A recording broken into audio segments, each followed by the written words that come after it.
1942 গণ আন্দোলনৰ প্ৰথম অসমীয়া শ্বহীদগৰাকী কোন আছিল শুদ্ধ উত্তৰ হ'ব অপশ্যন নম্বৰ এ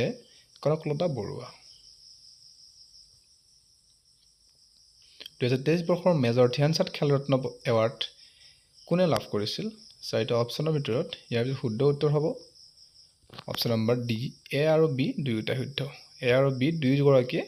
পাইছিল খেলৰত্ন বঁটা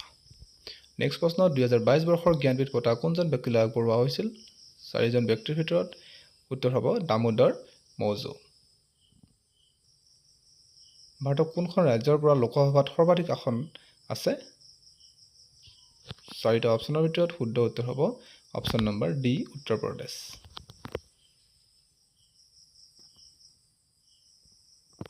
সৰ্বমুঠ সিট আছে 80খন সিট আছে উত্তৰ প্ৰদেশৰ পৰা G20 সামিট 2024 কোনখন